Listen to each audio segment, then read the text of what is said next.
Chers amis, très heureux d'être parmi vous pour ce e-congrès. Je vais essayer de vous présenter quelques arguments pour préférer la technique minimale ouverte prépéritonéale par rapport aux autres techniques. Les pionniers, vous les voyez ici en rouge, ils ont beaucoup publié jusqu'aux années 2010. Ce n'est qu'à partir de 2010 que nous avons beaucoup de publications qui permettent de comparer ces techniques avec mise en place de prothèses dans l'espace prépéritonéal par voie ouverte par rapport aux techniques classiques endoscopiques ou Liechtenstein. Voilà un petit peu les études que l'on peut retrouver avec le pionnier pour moi qui est Franz Ugari, qui a tenté et réussi de traiter les hernies complexes par une petite incision et en ambulatoire. J'ai utilisé l'ancillaire de Ugari avec les principes techniques de la technique type pour finaliser cette technique que j'appelle minimale ouverte prépéritonéale. C'est une technique type avec une façon d'opérer à la Ugari. Voilà 1401 patients consécutifs opérés pour des hernies primaires. Pour les hernies récidivées, c'est un tout autre chapitre. Ces hernies primaires sont opérées en chirurgie ambulatoire dans 95% des cas. Lorsqu'ils ne sont pas éligibles à la chirurgie ambulatoire, non pas pour des problèmes liés à des problèmes médicaux liés aux patients, mais par exemple par rapport à l'absence de support social dans la quasi-totalité des cas. On utilise des prothèses dédiées. L'anesthésie est masque-laryngée sans curarisation, sans intubation endotrachéale. Il n'y a presque pas de complications médicales significatives, presque pas de complications sur le site opératoire également significatives. C'est vraiment des complications superficielles mineures. Une plaie de vessie qui a nécessité une hospitalisation de 3 jours et uniquement 2 réhospitalisations pour des problèmes mineurs dans cette série. On verra les douleurs post-opératoires immédiates. Les patients sont revus entre 1 et 2 ans.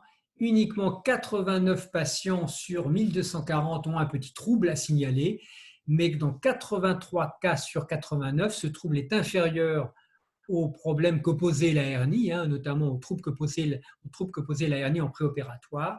Et même dans les 6 cas où le trouble est supérieur au trouble préopératoire, le résultat final est jugé excellent ou bon, 5 cas sur 6. À noter une récidive avec un bon résultat pré-réopération, la nécessité d'enlever en 2 temps une prothèse pour une fistule externe sans récidive, et enfin une réintervention pour infection superficielle. 2 prothèses ont été enlevées dans une autre région. Quelques mots par rapport à la technique MOP et chez le sujet âgé et quelques mots pour comparer la technique MOP au Liechtenstein.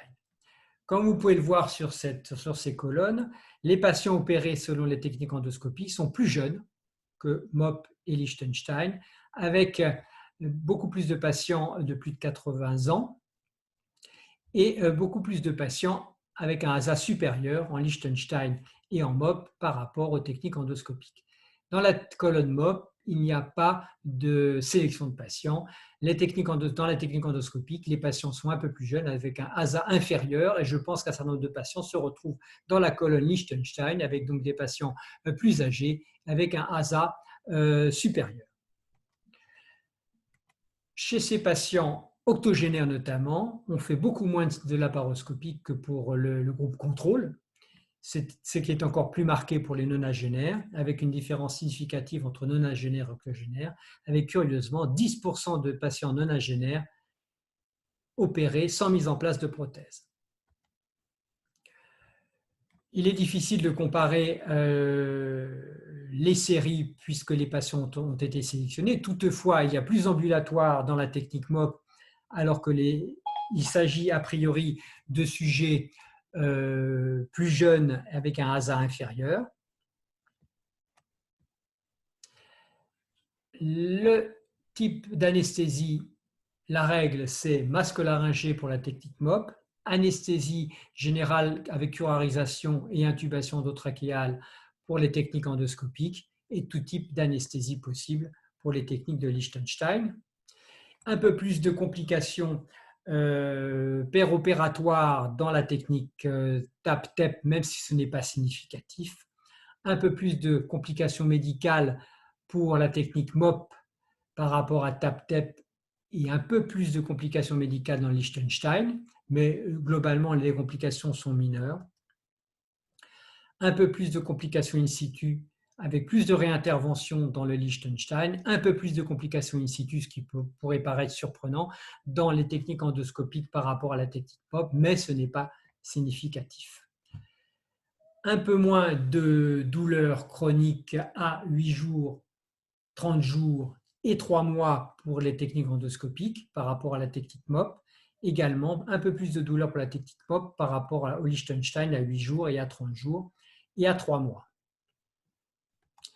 Toutefois, à 1 an, le feeling du patient est meilleur pour la technique MOP avec un peu plus d'excellents et de bons résultats si l'on compare avec les techniques endoscopiques, et c'est significatif, et de même, c'est significatif entre Liechtenstein et technique MOP.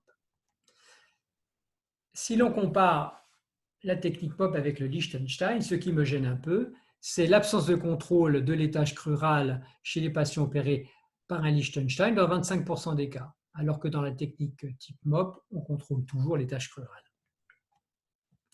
Avec donc probablement quelques hernies crurales oubliées lorsque les patients sont traités selon la technique de Liechtenstein. Les données de la littérature ne sont pas en faveur de la technique de Liechtenstein pour les douleurs chroniques post-opératoires et pour la qualité de vie à 1 an. En conclusion, si l'on compare la technique MOP avec la CELIO, il y a un petit peu plus de douleurs pour la technique MOP initialement, un petit peu plus de complications médicales, mais elles restent mineures. Par contre, il y a probablement pour l'endoscopie un peu plus de complications à titre de blessures de vessie, complications vasculaires et intestinales, même si ce n'est pas significatif. Il y a, ce qui est surprenant, plus de chirurgie ambulatoire chez ces patients plus jeunes avec un ASA inférieur dans la technique MOP par rapport à la CELIO. La technique d'anesthésie me paraît également en faveur de la technique MOP, sans intubation, sans curarisation. Il y a un meilleur feeling du patient, c'est statistiquement significatif si l'on compare les deux techniques. Par rapport au Liechtenstein, certes, la technique est un peu plus importante, certes, il y a moins de douleurs chroniques, moins de douleurs post-opératoires immédiates, mais le feeling du patient est en faveur de la technique MOP par rapport au Liechtenstein à 1 an. Le problème dans la technique de Liechtenstein, c'est qu'on peut manquer des hernies fémorales et il y a toujours un peu plus de complications médicales in situ pour la technique de Liechtenstein, mais encore une fois, les patients ne sont pas comparables, ils sont un peu plus âgés avec un ASA supérieur à la technique de Liechtenstein. Voilà ce que je voulais vous dire en courant sur ces considérations mettant en valeur, à mon sens, ces techniques ouvertes, prépéritonéales, minimales invasives. Je vous remercie.